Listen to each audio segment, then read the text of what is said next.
Bonjour et bienvenue dans ce nouveau webcast.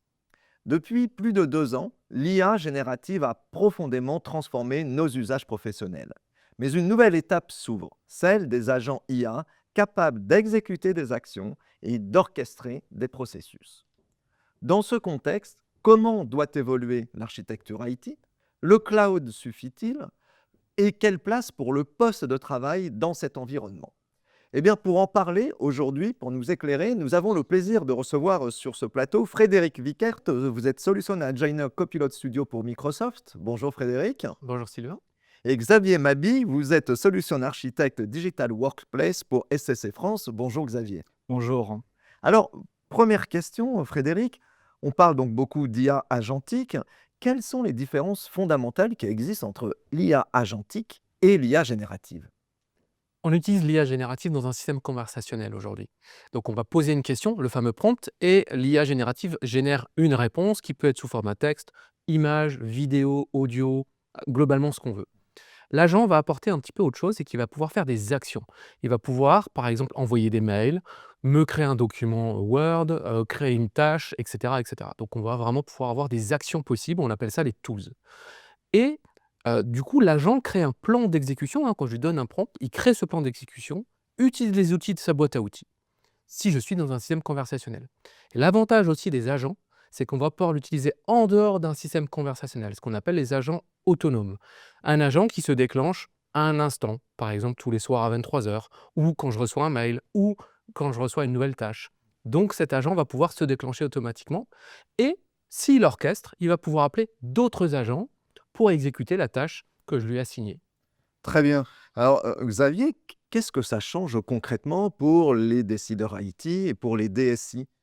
Celles et ceux qui nous regardent sont principalement des décideurs IT. Qu'est-ce que ça change pour eux? Alors ça change que les agents arrivent en local et vont pouvoir faire les actions sur le système d'exploitation lui-même.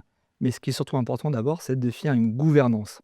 Donc il va falloir accompagner finalement les métiers pour identifier les cas d'usage là-dessus, proposer des solutions et surtout être force de proposition pour éviter le shadow IT IA, pour éviter les collaborateurs utilisent des choses sans avoir le droit et perdre la maîtrise de la donnée derrière là-dessus. Donc surtout, la DSI doit piloter les usages, définir une stratégie claire là-dessus, donc intégrer le poste finalement dans la stratégie IA. Chose. L'autre point aussi important, c'est que le poste de travail, jusqu'alors, était principalement un terminal qui nous permettait d'accéder à nos applications.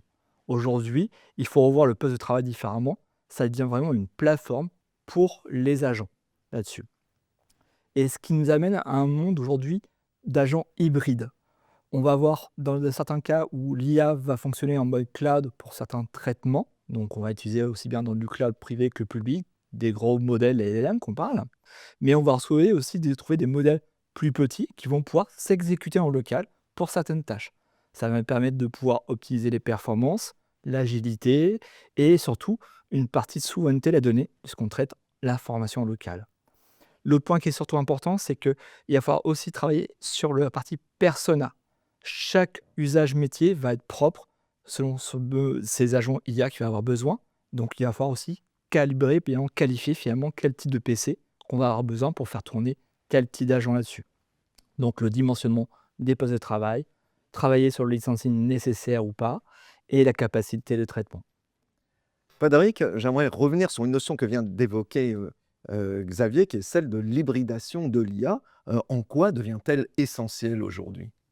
Alors quand on parle d'hybridation, c'est une hybridation d'IA, donc j'ai de l'IA locale qui fonctionne en mode déconnecté par exemple et uniquement sur mon device, et de l'IA dans le cloud. Donc autrement dit, des agents en local et des agents dans le cloud. Et un agent en local peut appeler un agent dans le cloud, et un agent dans le cloud peut appeler des fonctionnalités de mon device, ma tablette ou mon poste de travail.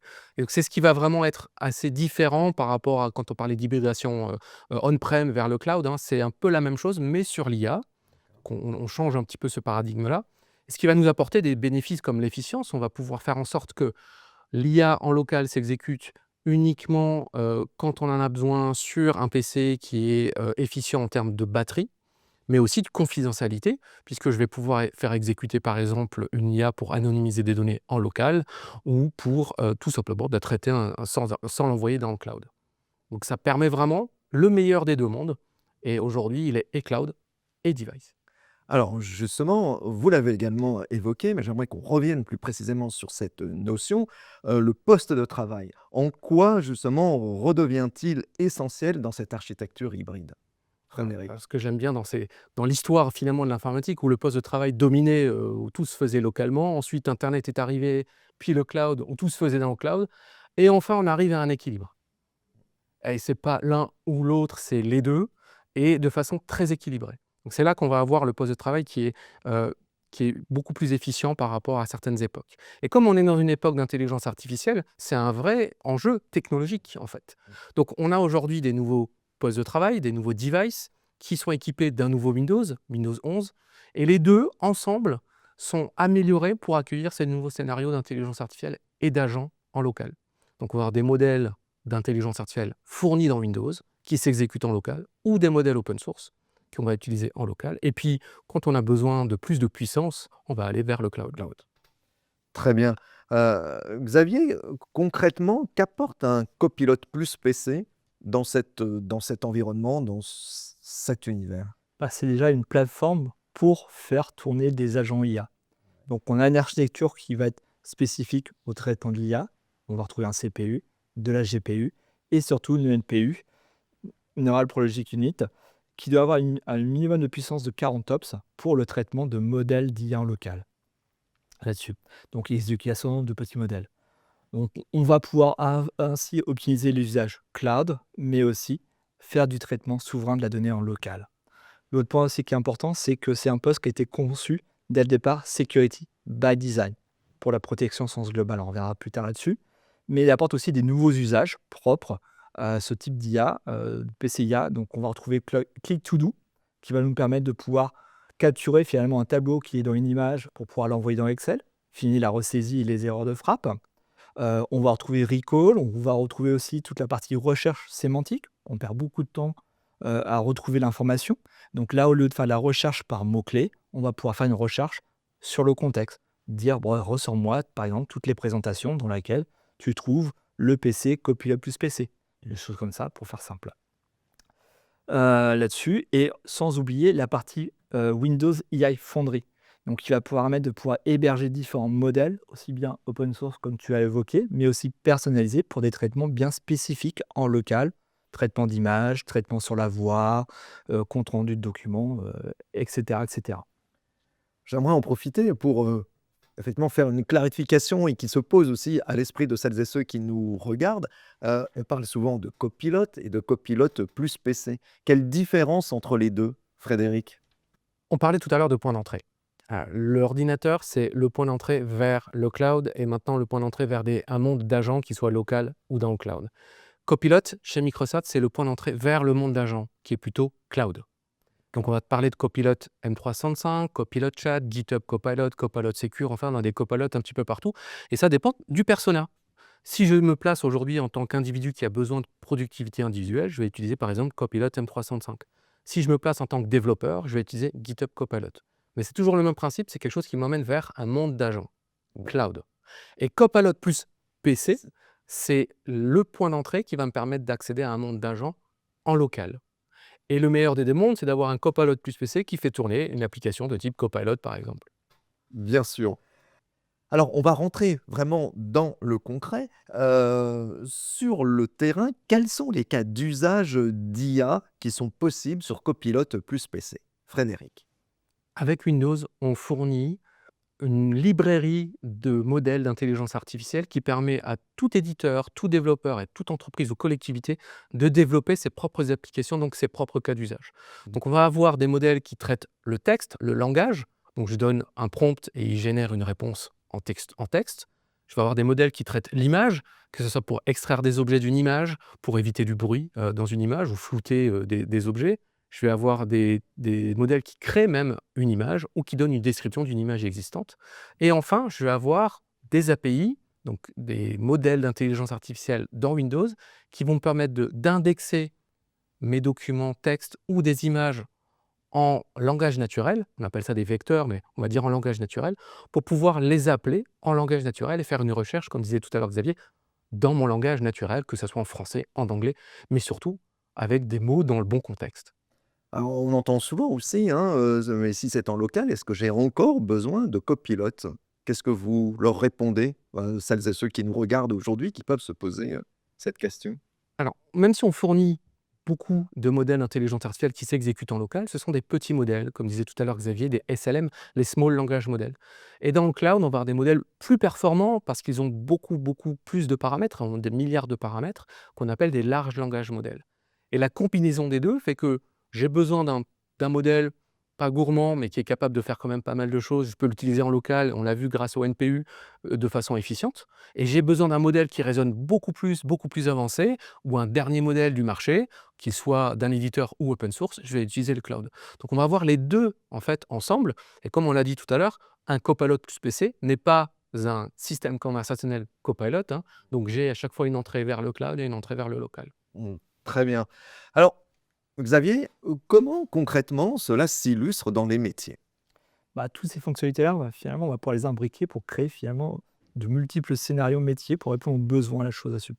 Prenons l'exemple finalement d'une assurance. Suite à un sinistre, ils envoient un agent sur site, il va faire des photos et on va pouvoir finalement analyser ces photos pour en sortir le contexte, les éléments clés finalement du sinistre.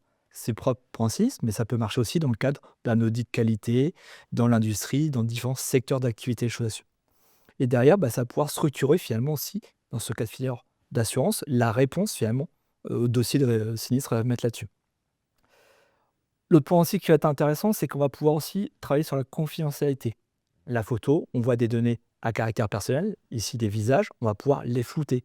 Mais je vais aussi pouvoir, dans différents domaines d'activité, aussi bien la santé que l'administration, je vais pouvoir anonymiser finalement tous ces documents que je dois traiter, qui doivent rester en local, là-dessus. Donc j'anonymise, soit avant le traitement, soit post-traitement, peu importe, en local. Et après, je pourrais envoyer finalement toutes ces informations anonymisées, soit dans mon compte rendu de mon rapport, ou dans les applications métiers, qui peut être, elles, dans le cloud, privé ou public, quelque chose à suivre. L'autre intérêt aussi, c'est finalement aussi d'aider l'agent sur place. Donc c'est d'assister les utilisateurs pour leur permettre de poser les bonnes questions dans le cas du sinistre ici, mais ça peut être aussi par exemple dans un cas d'audit de qualité. Je prends en photo les pièces défectueuses et il me sort finalement une liste de tâches de contrôle supplémentaires à faire par rapport là-dessus. Donc les usages sont divers et multi finalement sur tous les domaines, c'est bien santé, administration, qualité, industrie, choses là-dessus. Alors, très bien, il y a un aspect aussi qu'il nous faut aborder, qu'on a évoqué, tout à l'heure, c'est celui de la sécurité.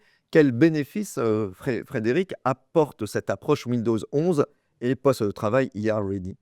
C'est très important puisque on parle d'intelligence artificielle en local, on parle de flouter des visages, d'anonymiser des données.